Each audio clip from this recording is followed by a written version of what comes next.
Letter 11, May 20th. Shoo, my soul is lonely. Lonely in a lonely way that I'm unwilling to express to you.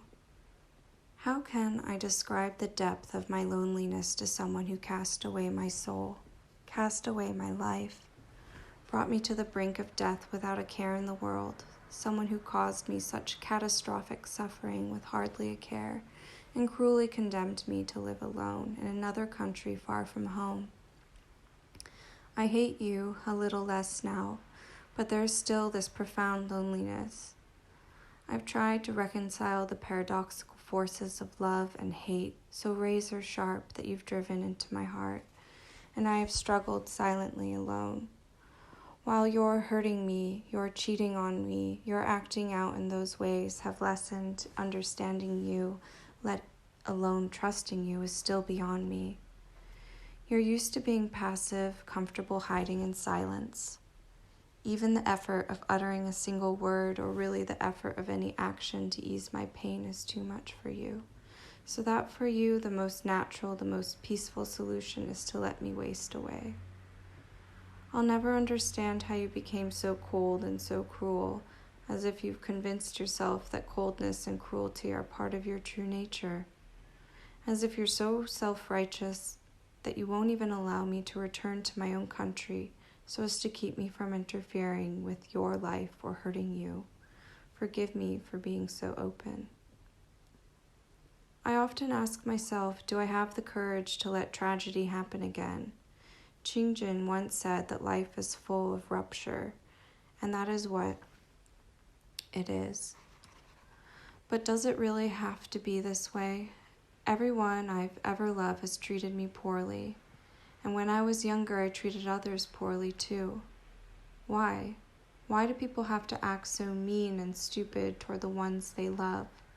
Can't we be a little more introspective and reach a level of self-awareness to stop hurting the ones we love? It must be possible. Mutual meanness and stupidity cause human tragedy and rupture to keep recurring. But I suspect this wouldn't work in my life anyway. Someone should just insert a caesura into the score of my life, so that there will be no more tragedy or rupture, or at least it would be contained to a lesser degree and lighten my burden. Shoo, my beloved Shoo, I now understand how to treat the people closest to me, in relationships both past and present.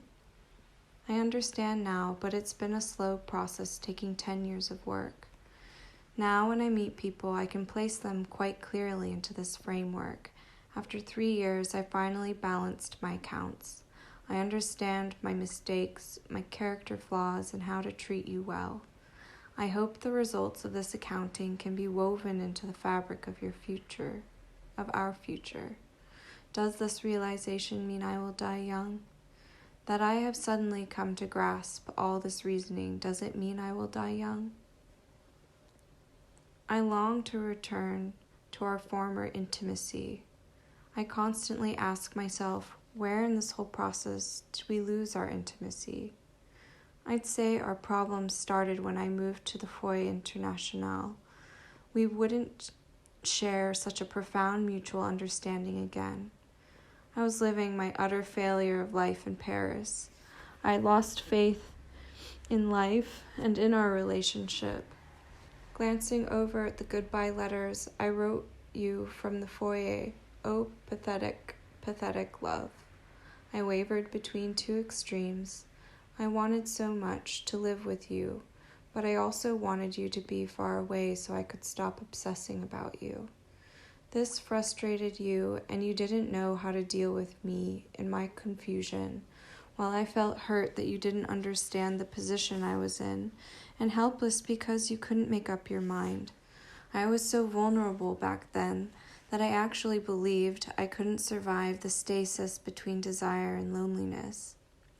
I remember visiting you in April and being so utterly disappointed with you. I thought you didn't love me and that you prioritized your job, your family, and everything in the world over me. You weren't even willing to spend your vacations in Paris.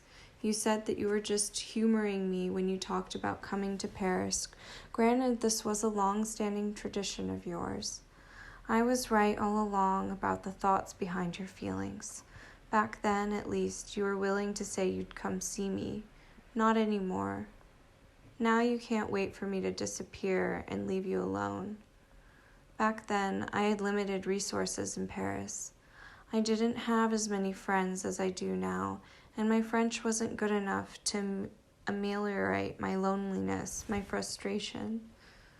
I had used up all my arrows and was out of provisions, and couldn't endure a life of solitude, of waiting and longing for you. The only choice I had was to cut you off, but in reality it was just an attempt to escape my desperate longing for you. But there was no escape. I felt like a gorilla shackled in leg irons, struggling to break out with all my might, head wounded, streaming blood, but to no avail. The pain erupted like molten lava, scorching and melting away all our intimacy. You didn't make up your mind, and you didn't make up your mind in time. You couldn't figure out how to be with me, so my furious fucking anger obliterated any childlike faith you had in me, and your uncompromising coldness toward me deepened. I believe you hated me too, and this hatred was expressed as coldness. And here I've arrived at the crux of the matter. It was at this point your arrows started to split into bits of love and desire. You still gave me some pieces of this love by taking care of me physically, but soon your hatred began to manifest itself as indifference, rejection, a shutting down. So my desire became unhinged and my pain excruciating. When you stop wanting me, withdrawing your arrows, I go insane, truly insane. I've reached an apex of insanity. Ha ha. Why am I laughing? Because I have a fatal, mortal, terminal passion for you. Ultimately, I have no choice but death, an unconditional allegiance, an eternal bond to you. The ultimate rule of desire, eros, is this. At their peak, sexual desire, erotic desire, desire for love, romantic longing, and desire for death, the death wish, are the same. I'm a passionate person, and as you're someone I would die for, death seems inevitable, though it's still painful thinking about it. Just the words, not having your desire for love, crushes my heart, really crushes it, not a mere injury. I welcome the care you showed me, but whenever I sensed that deep down you didn't love me, I lost it. That's why my desire for love could grow even stronger, while I also became suspicious of you, lashed out at you, and developed to neuroses and deteriorated.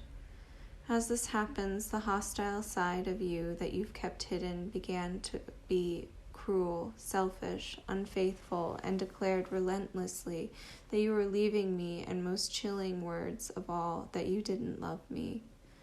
I turned into a sniper as we both became so entrenched in our adversarial relationship that the most negative qualities of our personalities were pushed to their extremes.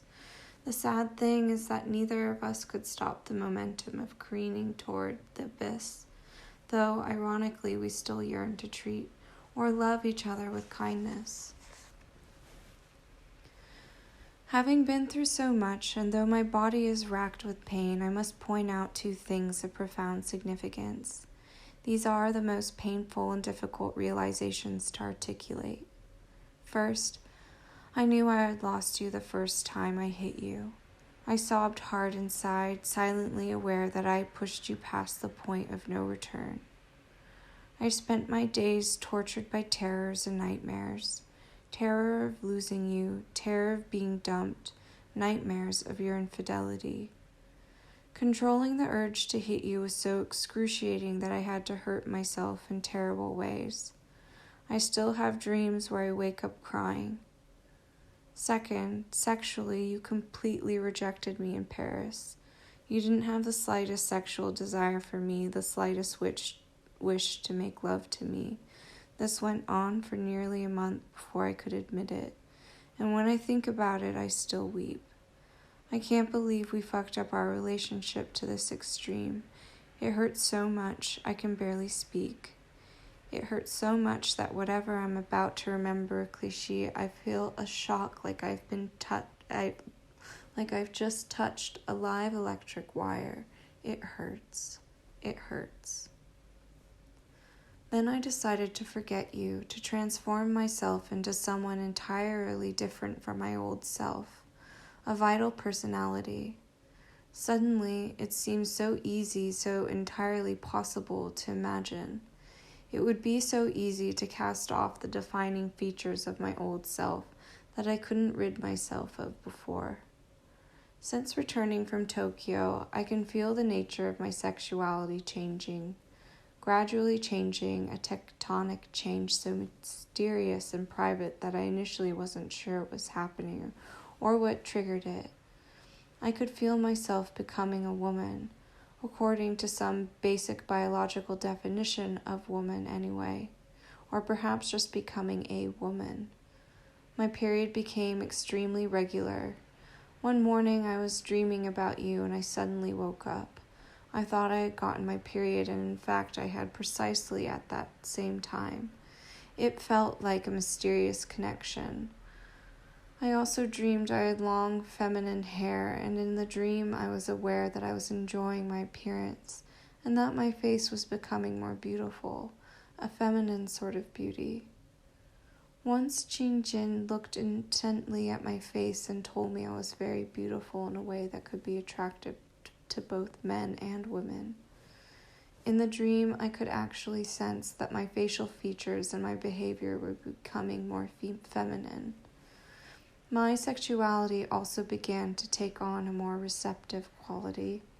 I still fantasized about you, but the way I had loved you and made love to you now seemed more of a desire for you to love me and make love to me. And I felt a sexual relationship with a man was possible, just the sex. Or perhaps I should say I was starting to misunderstand that a perfect sexual relationship could be possible with a warm, sincere man, someone with a quality of pure masculinity, like Eric from the doctoral program. The possibilities multiplied so fast in such a short time that I couldn't grasp it. I frightened myself with the thought that an intellectual and spiritual man like Eric might materialize and find me attractive, and then I'd really become a woman. It was entirely possible. I had changed into another person.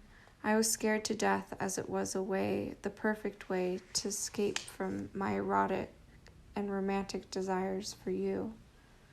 What frightened me wasn't the lure of lust or of betraying you, but of leaving you.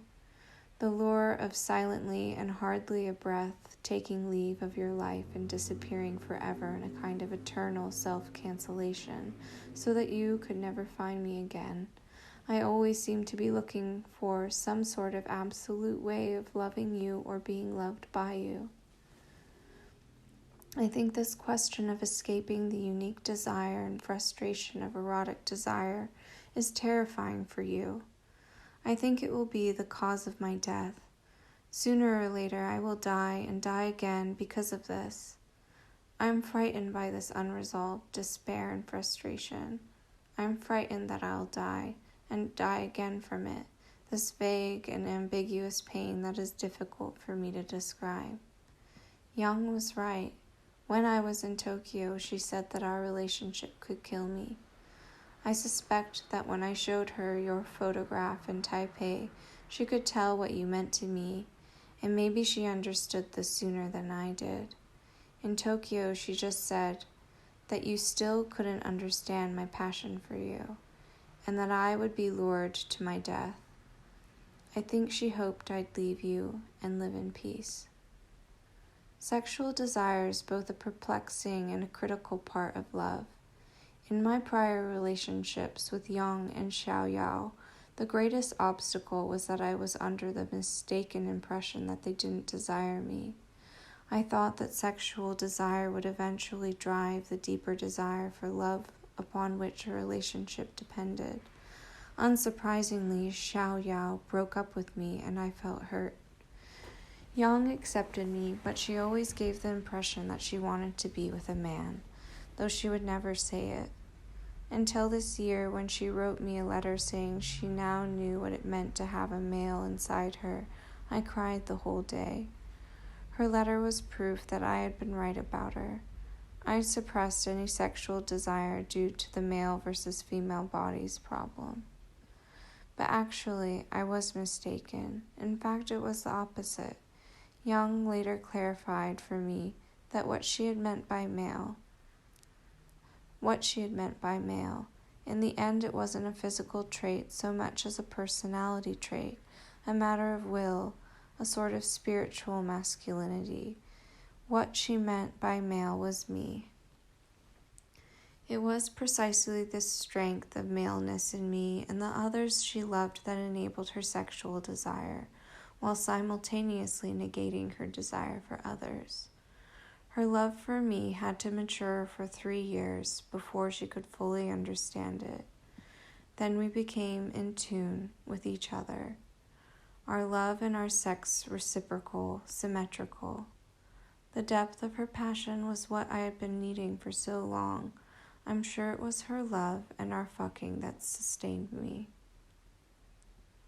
It was different with Xiao Yao, who finally told me the most important thing for me to know after I demanded she tell me why she didn't want to be with me. The reason was sex.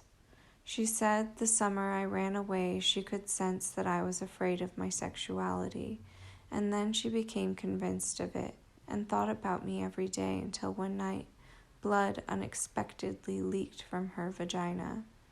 After that night, she started to hate me, and in hating me, renounced me. When she told me about this significant experience, I thought it was related to her first sexual sin and feeling unclean. Our story was a cliché of the guilt a woman feels after losing her virginity to her first love. I was the sacrificial lamb of Xiao Yao's lost virginity. Seeing her later, I could tell that she and her new lover had a good sex life, but I also knew without a doubt Xiao Yao had loved me more and sincerely, and that she wanted me now, but it was too late. We had better fit for someone else. We could remain distant friends. Sexuality itself has never been the issue for me in my relationships with women. I've always been attracted to women, and I need sex with the person I love. Ever since I was very young, it's been 100% attraction to women. My desire for Xiao Yao was intense. As I've grown a little older, I've only become more passionate about women. Young was right when she said I possessed a strong maleness. My passion for women is so innate that it doesn't matter if the one who falls in love with me is a lesbian or not, as long as she has no prejudices about genitals. Love and sex come naturally. What matters in sexual relationships is the passionate coupling of active or yang with the passive or yin. The women I long for most are always the gentlest, the most passive ones. I don't think there's a great difference between my desire for and union with a woman and a male's desire for a female. I believe that sex and love at the height of passion are one and the same. I was lucky to meet you after Xiao Yao because my desire for both love and sex had matured by then, and you are a woman I truly wanted.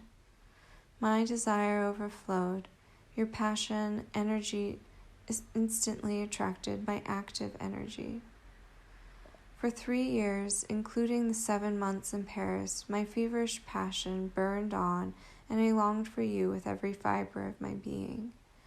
This was no ephemeral passion, no night blooming Sirius that each year only blooms for a single night.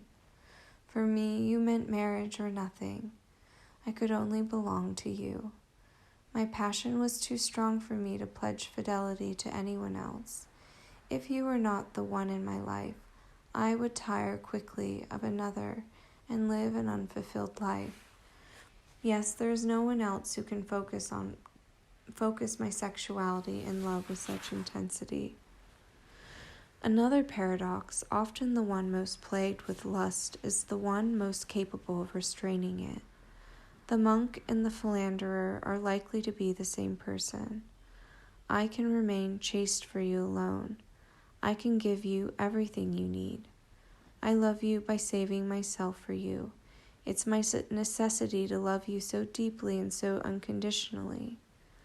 I don't know how to convince you that my longing for you means more than a wish to be loved and more than sexual gratification.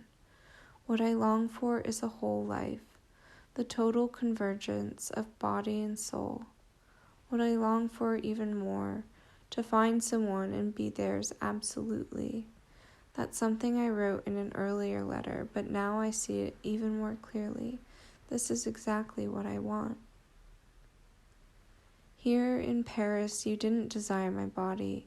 You took no pleasure in making love to me. Maybe thinking I was too heavy for you. Maybe it was even harder for you to stand me in Paris because I needed to be your lover every waking hour. Our different ideas of passion were the main reasons you couldn't live with me. In retrospect, I can laugh about it, for what Young said was so perfect. Essentially that I had used you up, and so you ran away. That more or less sums it up.